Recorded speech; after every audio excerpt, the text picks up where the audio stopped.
कौन है वो?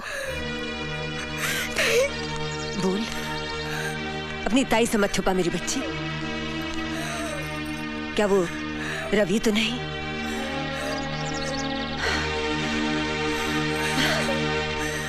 हाँ, सच तो यही है कि तेरी काजल गुजर गई। तो फिर वो काजल नहीं, कजरी है। और हाँ, है तेरी काजल का दूसरा रूप।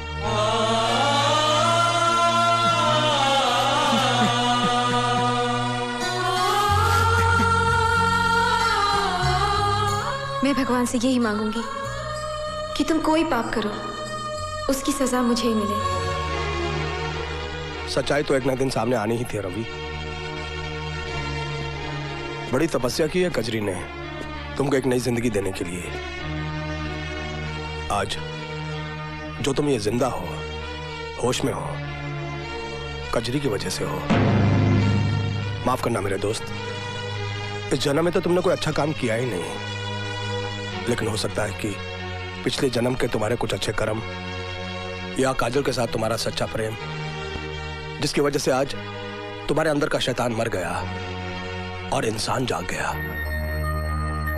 अब देखो अपने आप को, सिर्फ शरीर ही नहीं, ऐसे लगता है कि अंदर की आत्मा भी धुलकर नई हो गई है।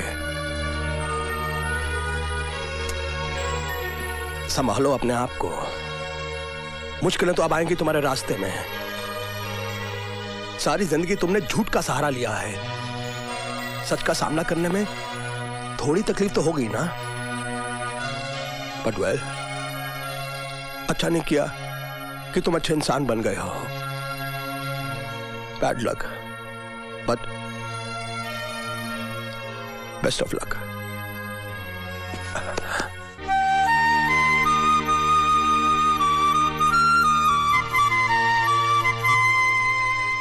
सारे मोहल्ले की औरतों ने चांद देखकर खाना खा लिया, लेकिन एक तेरा ही करवा चौथ अनोखा है।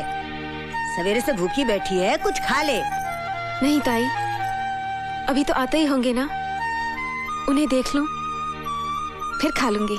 अब न सुनती मैं तेरी पगलोई, कुछ खा ले, तब न मिलेगा पेट के बच्चे को कुछ। इस बच्चे की इतनी फिक्र मत कीजिए ताई, पता नहीं क्या लिखा है इसके भाग्य में। कभी तो उनको पता चलेगा कि मैं काजल नहीं कजरी हूँ, एक नाचने गाने वाली बाजारू औरत। तब क्या उस बच्चे को स्वीकार करेंगे ताई? करना पड़ेगा उसे स्वीकार करना पड़ेगा कजरी। क्या कुछ नहीं किया तूने उसके लिए? अपना सब कुछ तो नौछावर कर दिया उसे बचाने के लिए। अब उसके बच्चे की माँ बनने वाली है तू। इतना बड़ा बलिदान अगर अब भी स्वीकार नहीं किया तो मैं तो यही कहूंगी कि बहुत अभागा है वो।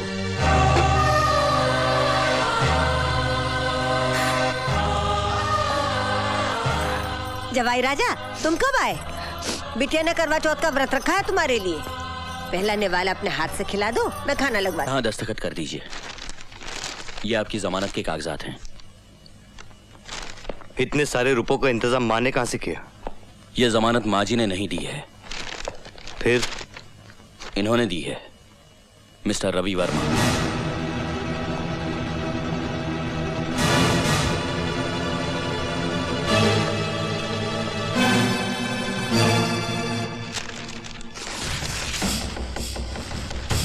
इतनी बात तेरे समझ में नहीं आती वकील कि सत्य प्रकाश के खानदान में कोई रिश्वत नहीं लेता। ये रिश्वत नहीं है, मेरी गलती का छोटा सा जुर्माना है। बाकी जो भी और सजा तुम मुझे दोगे, मैं उसे सर झुका के कबूल कर लूंगा।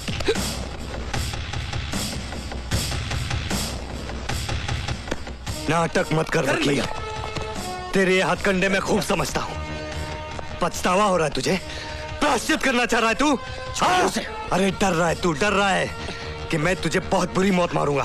भैया, अरे हाँ मारूंगा मैं तुझे, और इस बार दुनिया की कोई भी ताकत तुझे मुझसे नहीं बचा सकती। आप ठीक है ना सर? सिर्फ एक रास्ता है तेरे बचने का, सिर्फ एक। जानना चाहता है क्या? मुझे भी इन सलाखों के पीछे मरवा दे, जिस तरह तूने मेरे बाबूजी को मरवाया था। सत्यप्रकाश जी की हत्या मैंने नहीं करवाई थी, मेरी बात का यकीन करो प्लीज। तू मेरी बात का यकीन कर वकील, अगर मैं मर गया तो तू जी गया, अगर मैं जी गया तो तू मर गया।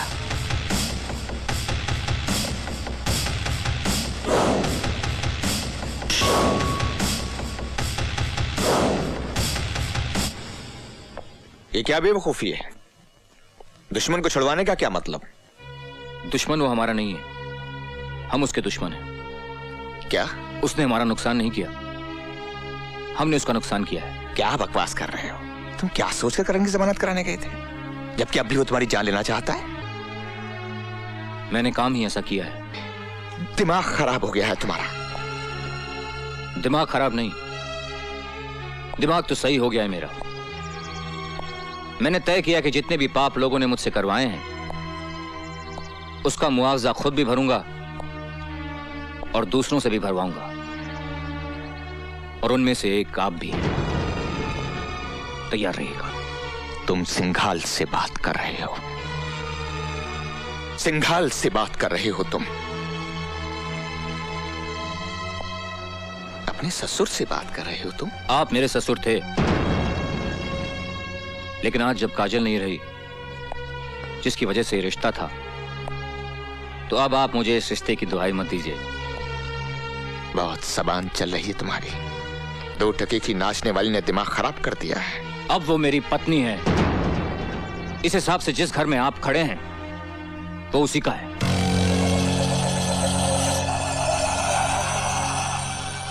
रवि, ये मत भूलो, इस घर में 2 ईंटें मेरी भी लगाई हुई हैं। तो निकाल लीजिए अपनी ये ईंटें।